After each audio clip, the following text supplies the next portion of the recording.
آقا صلی اللہ علیہ وسلم کے پیارے دیوانوں، حرام سے بچو، حلال کی طرف محنت کرو. اور رسول اللہ صلی اللہ علیہ وسلم اپنے دور کے نہیں بلکہ ہر دور کے سب سے بڑے مالدار تھے. لیکن یاد رکھنا، حضور کے پاس لاکھوں کی آمدنی ہوتی تھی، صبح آتا تھا شام تک سب جو ہے وہ لٹا دیتے تھے، سب تقسیم کر دیتے تھے. اور اپنے پیٹ پہ پتھر اس لیے باندھا کیونکہ اگر پتھر نہ باندھتے تو ہو سکتا ہے کوئی غریب کو کوئی تانا دیتا کہ تو رسول اللہ کے طریق پہ نہیں، تو بھوکا مر رہا ہے، اللہ تجھ سے ناراض ہے کیونکہ تیرے پیٹ پہ پتھر ہے، تو فاقہ کر رہا ہے، تیرے بدن پہ پیون والا کپڑا ہے. وہ تو رسول اللہ امیروں کے بھی نبی تھے، غریبوں کے بھی تھے. پیٹ پہ پتھر باندھ کے پیون کا لباس اس لیے پہنا تاکہ ہماری غربت پر سنت کا پردہ ڈال دے، اور ہمیں کوئی پیون کے لباس یا پھٹے لباس میں دیکھے تو غربت کا تانا نہ دے، بلکہ کہے دیکھو دیکھو 14 صدیوں کے بعد بھی نبی کا کتنا وفادار ہے کہ دنیا کہاں جا رہی ہے، یہ پیون کے لباس کی سنت پر عمل کر رہا ہے. بولو یہ لوگ کہیں دیکھو دنیا کہاں جا رہی ہے، فاقے کی سنت پہ عمل کر رہا ہے. لیکن چونکہ وہ امیروں کے بھی نبی تھے، ایسا نہیں کہ صرف غریبوں کو اپنایا، امیروں کو بھی اپنایا. ایسا نہ ہو کہ کوئی جلسے میں قیمتی لباس پہن کے آئے تو کوئی کنکھیوں سے اشارہ کر کے کہے دیکھو کتنا بڑا فرعون آ گیا، نمرود کا متوالا آ گیا، قیمتی کپڑے پہن کے آیا. حضور نے قیمتی نہیں پہنے تو حضور علیہ السلام نے ملک کے شام سے بھی منگا کر پہنے شامی جبے، یمن سے بھی منگا کے پہنے یمنی جبے. اللہ اللہ، اور اتنے مہنگے پہن کر کے بتا دیا کہ پیون والا لگا کر، پیون والا پہن کر غریبوں کے لیے سنت بنا دیا، اور قیمتی شامی اور یمنی جبے پہن کر یہ مالداروں کے لیے بھی سنت بنا دیا.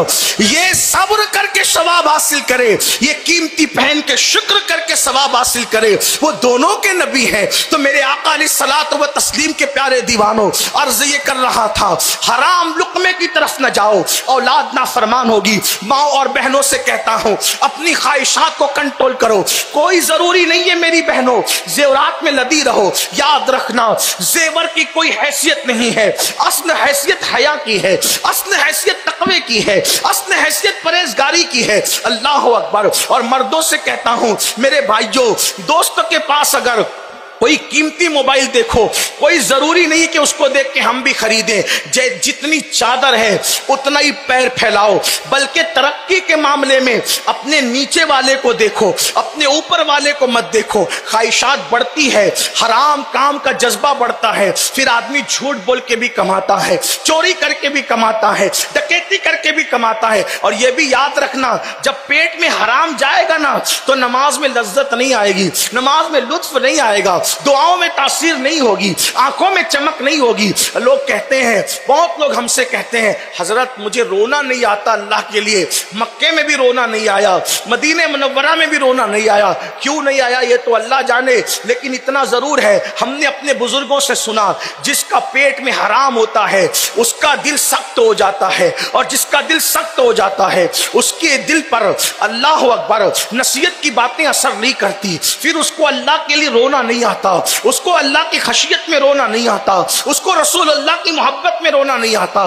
کسی نے ایک مرتبہ امام غزالی سے پوچھا کہ رونا کیوں نہیں آتا؟ فرمایا دلوں کی سختی کی وجہ سے. فرمایا اگر رونے کی کوشش کرے پھر بھی رونا نہ آئے تو فرمایا کہ اس کو اپنے آپ پر رونا چاہیے. یہ قول میں نے مولا علی کے حوالے سے دیکھا. امام غزالی فرماتے ہیں اللہ اکبر، اندازہ فرمائے مسلمانوں ہمارے دل سخت کیوں ہوئے، ہماری اولاد کے دل سخت کیوں ہو رہے ہیں؟ پیٹ میں حرام ہے، اور ان حرام میں سب سے بدترین حرام سود ہے، سود بیاج.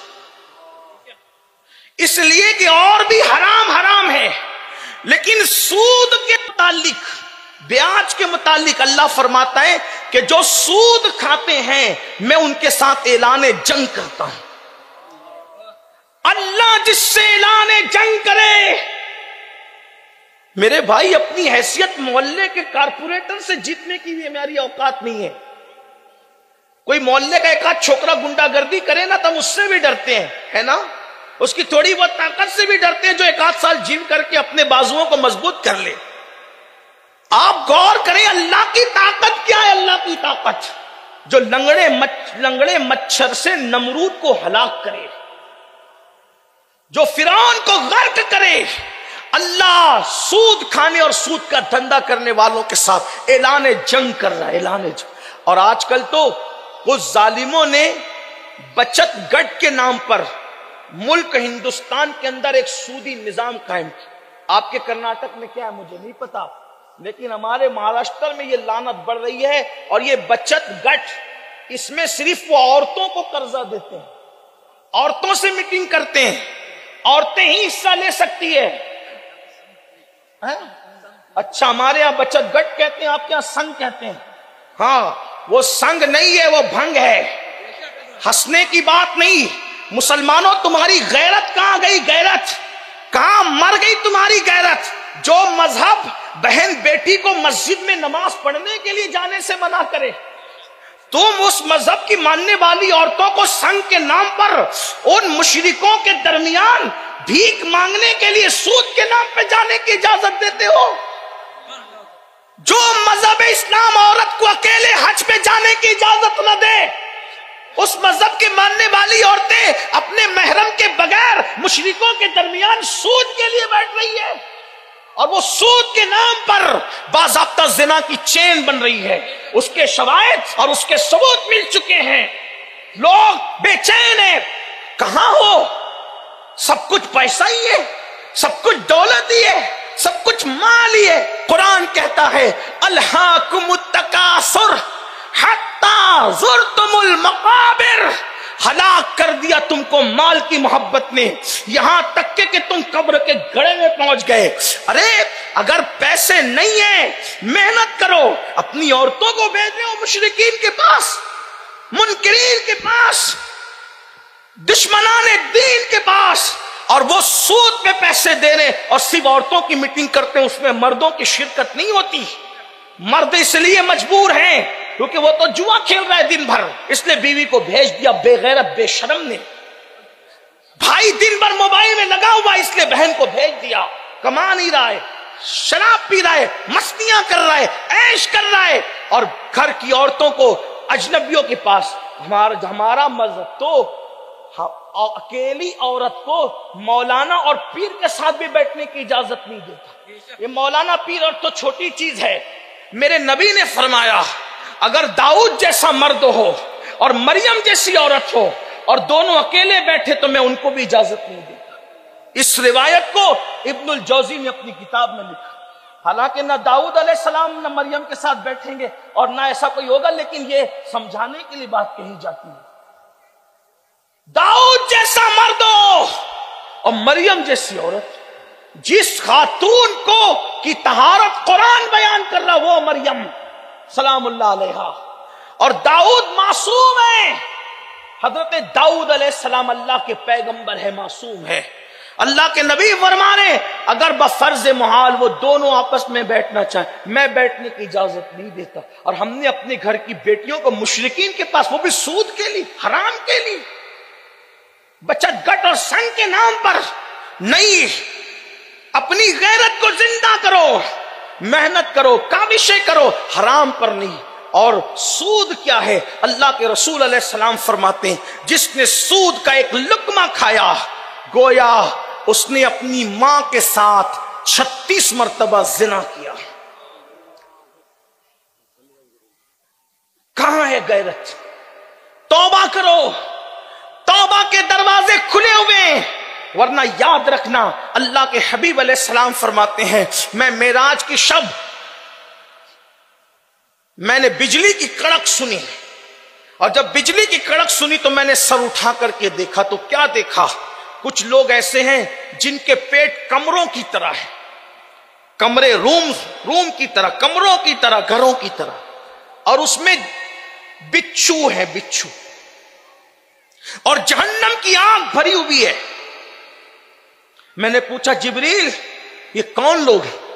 تو جبریل امین نے عرض کیا یا رسول اللہ صلی اللہ علیہ وآلہ وسلم یہ سود خور لوگ، سود کھانے والا یعنی سود لینے والا. جتنا بڑا مجرم لینے والا اتنا ہی بڑا دینے والا. اس پہ گواہ رہنے والے پہ حضور نے لعنت فرمائی، سود لکھنے والے پہ بھی حضور نے لعنت فرمائی، گواہ بننے والے پہ بھی لعنت، لینے والے پہ بھی لعنت، دینے والے پہ بھی لعنت، لکھنے والے پہ بھی لعنت. اللہ اکبر.